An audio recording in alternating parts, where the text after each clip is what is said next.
Graça e paz, Igreja do Senhor Jesus Cristo. Aqui quem vos fala, o seu irmão em Cristo, o cooperador Jonathan Ricardo Dias.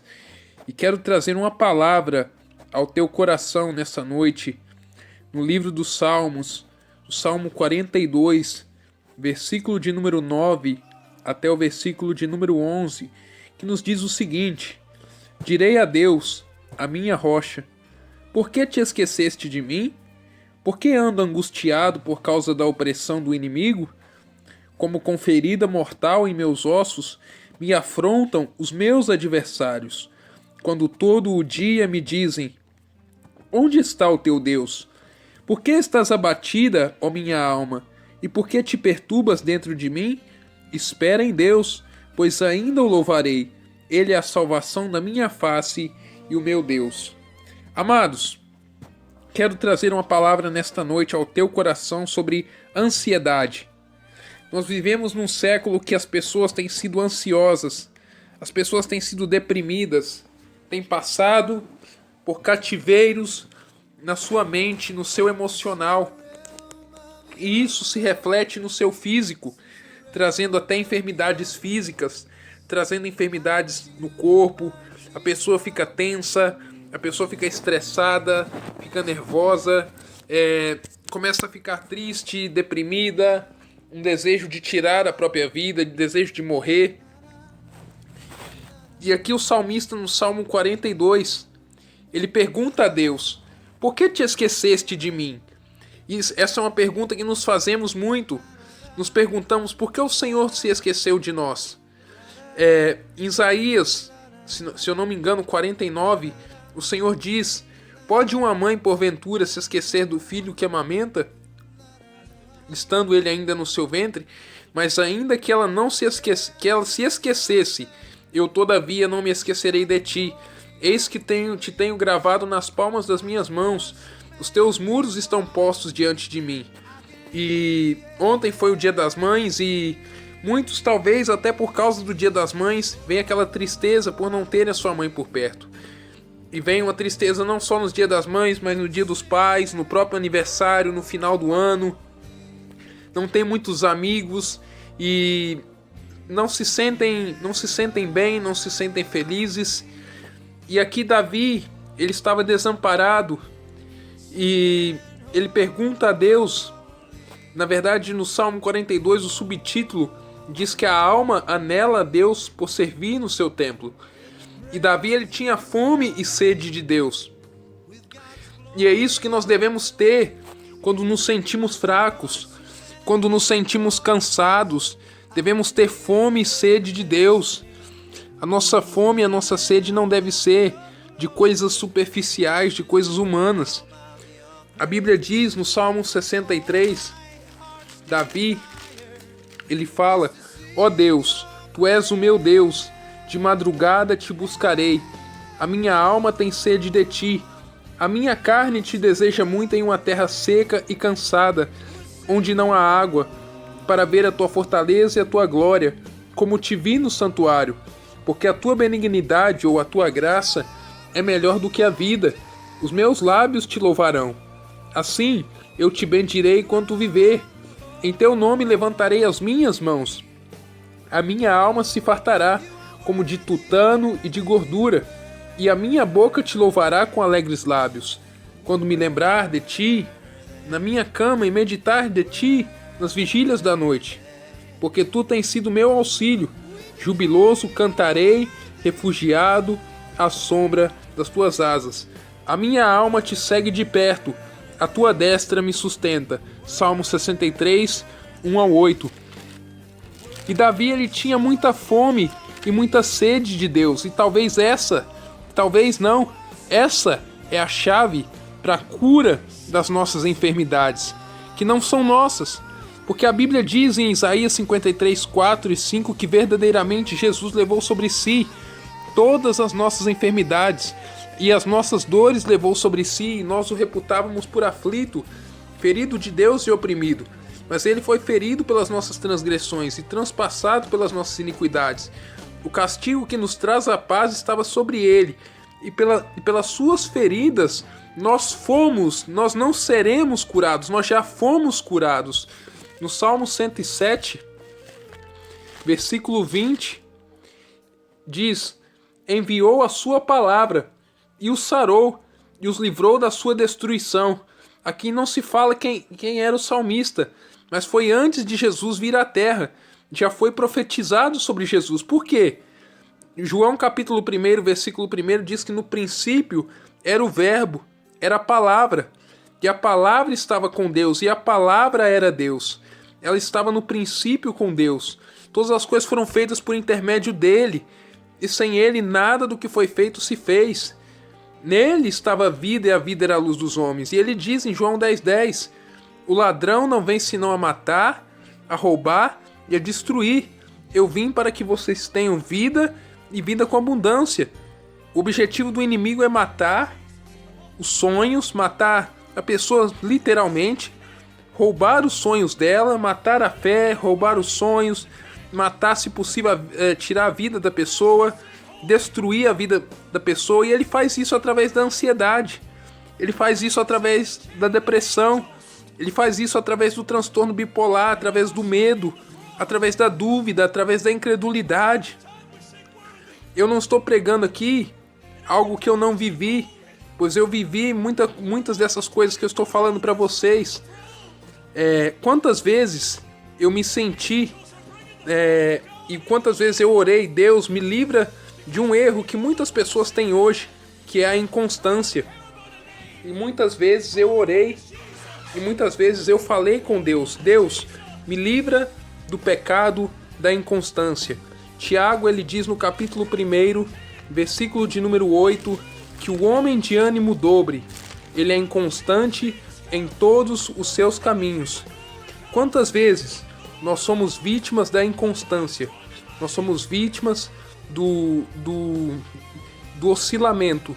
Oscilamos entre estar felizes e estar tristes.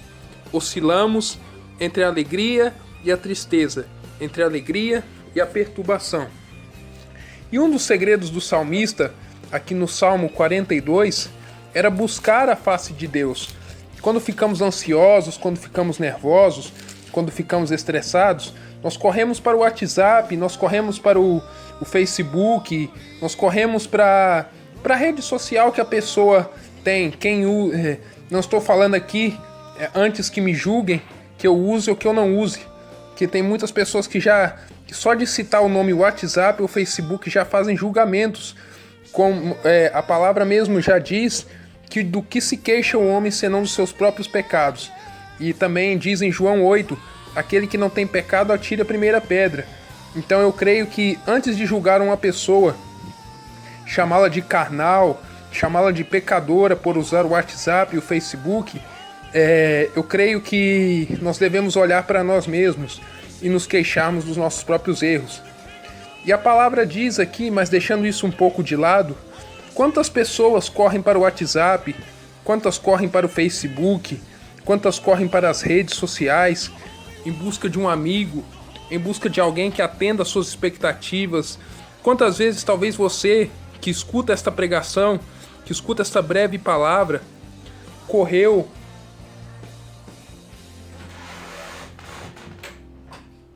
na madrugada para amigo A, para amigo B, para amigo C, correu para os seus amigos seus contatos, pediu ajuda, chorou, implorou, quando você talvez se levantou na madrugada, talvez para atender a uma necessidade física sua, você sentiu de ligar o seu celular e abrir as mensagens.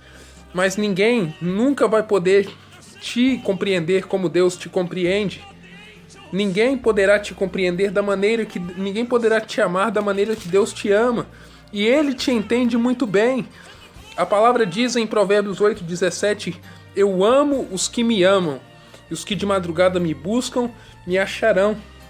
Davi, no Salmo 27, versículo 10, ele diz, porque quando meu pai e minha mãe me desampararem, o Senhor me recolherá.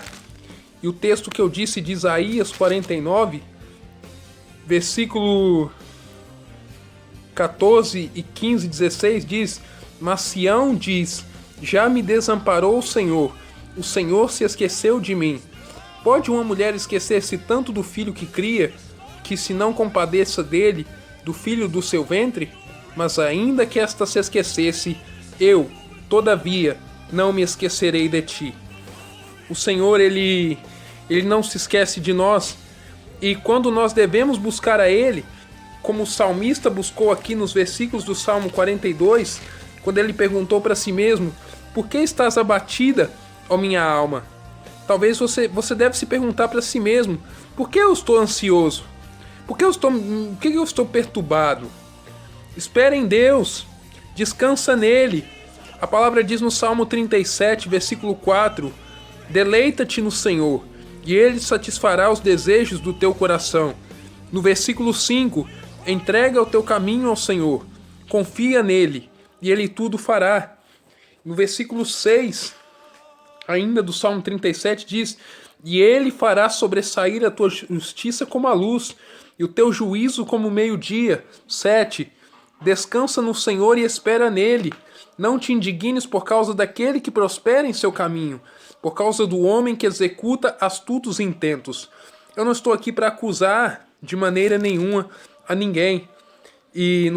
Mas no Salmo 40, diz, é um versículo conhecido de todas as pessoas. Se você perguntar o que está escrito no primeiro versículo do Salmo 40, ela vai dizer, como está aqui aberta diante de mim a Bíblia: esperei com paciência no Senhor, e Ele se inclinou para mim e ouviu o meu clamor. Mas eu não vou te julgar, amado ouvinte,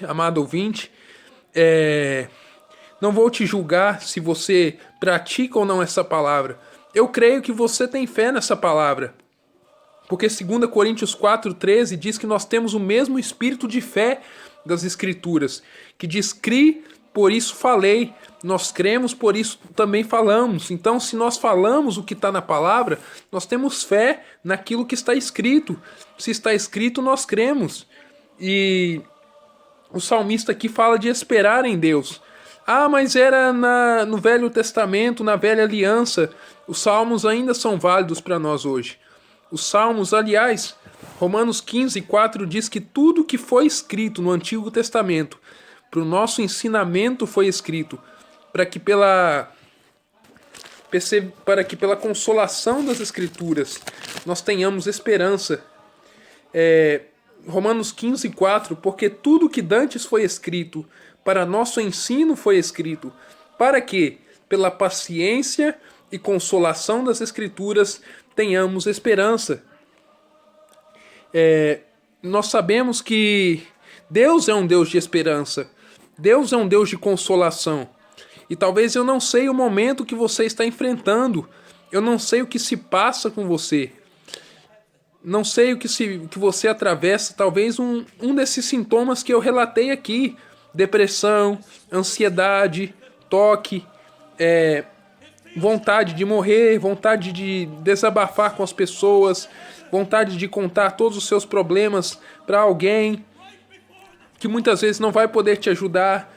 Muitas vezes é natural do ser humano, eu não vou culpar ninguém.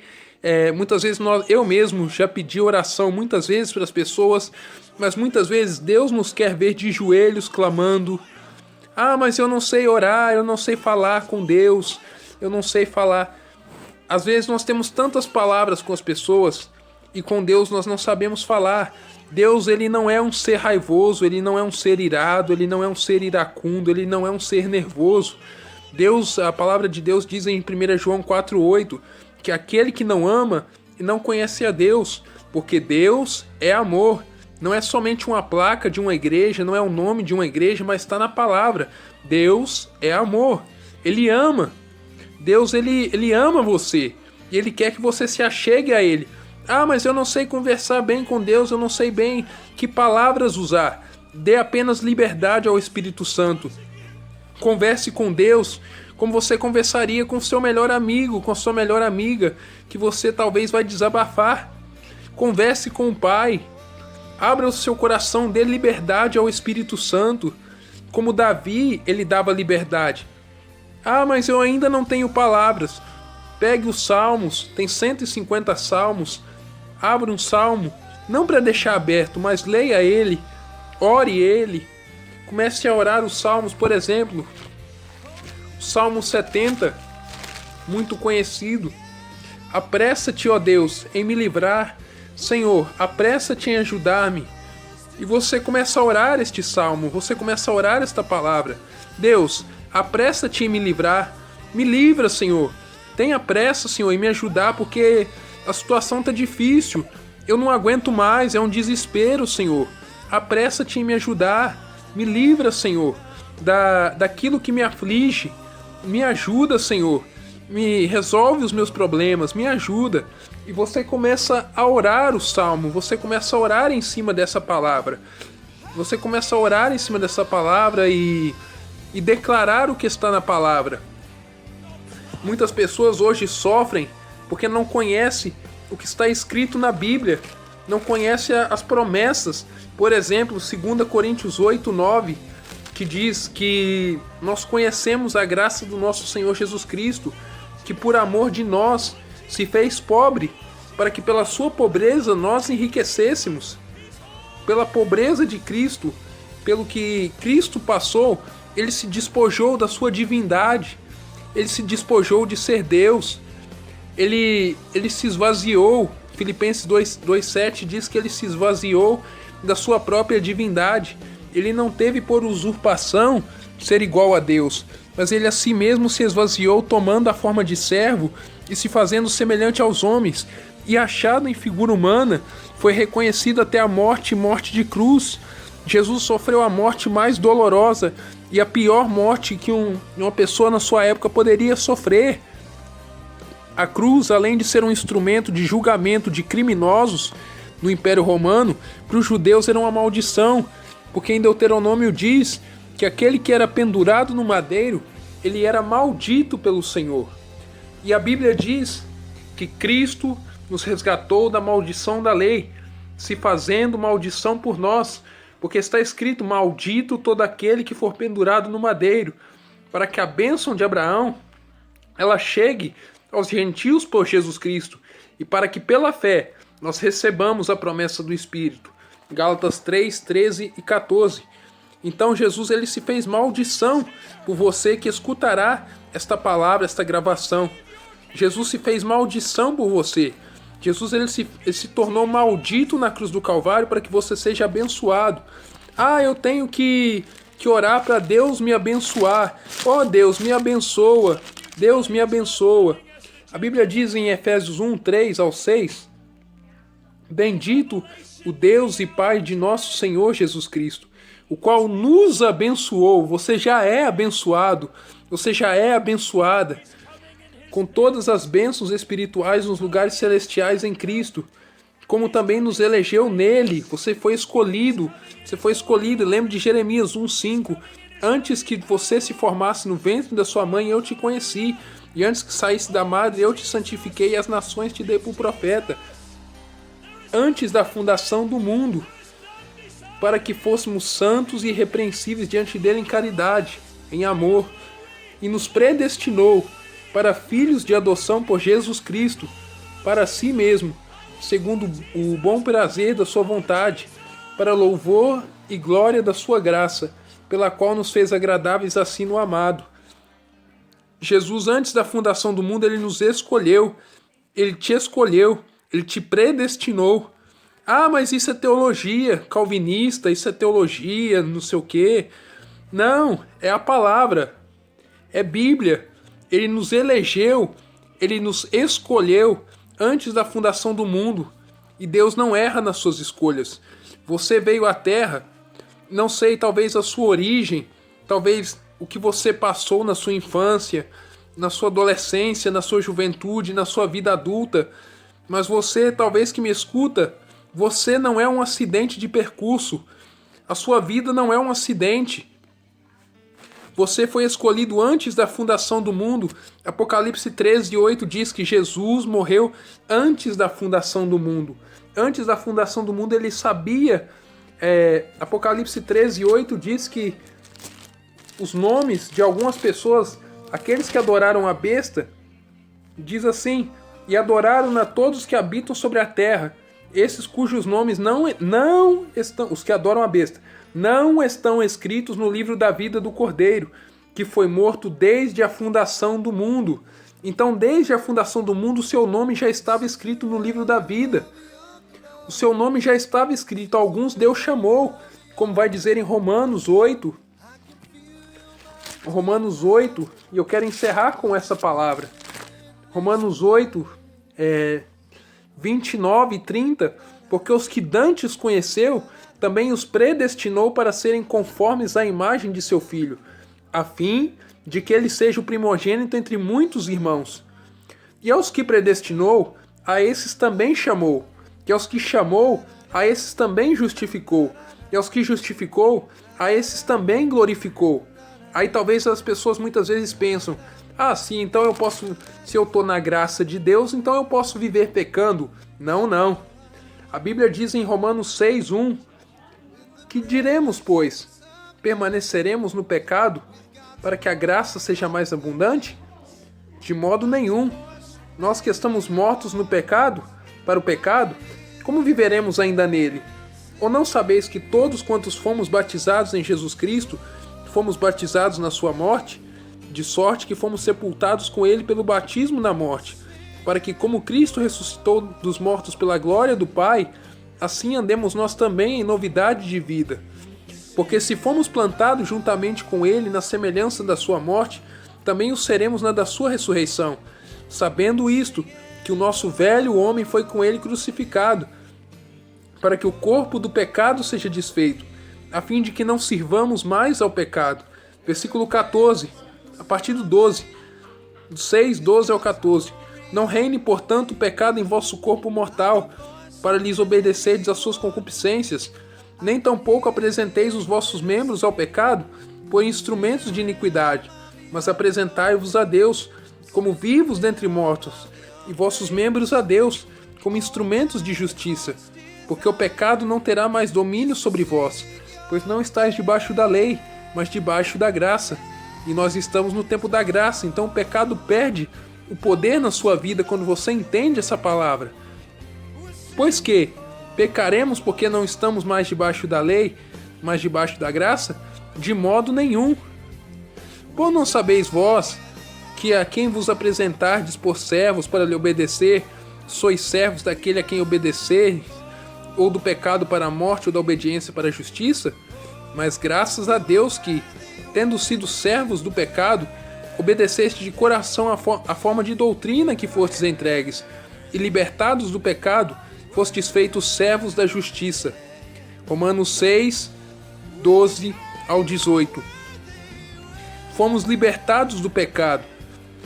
A partir do momento que você entende essa palavra, você é liberto de todo o pecado, você é liberto daquilo que te oprime, daquilo que te aflige, você é liberto da ansiedade, você é liberto da depressão, liberta da depressão, que muitas vezes te faz, pela tensão que a ansiedade gera, muitas vezes nós queremos descontar no nosso corpo pecando. Quantas vezes eu não passei por isso, mas a partir do momento que eu me entreguei à oração, que eu comecei a dobrar meus joelhos e falar com o Pai, que eu comecei a orar, a buscar a face de Deus, o pecado foi perdendo força na minha vida. E pode perder na sua também. Basta que você se entregue a Deus. Não na justiça própria, tentando se justificar. Deus, eu vou orar muito para o Senhor. Não. Com a força que você tem, seja ela pouca, seja ela muita, dobre os seus joelhos, fale com o Pai. E o Pai, ele honrará o seu esforço, seja ele pequeno, seja ele grande. Hebreus 11:34 diz que os heróis da fé da fraqueza tiraram força.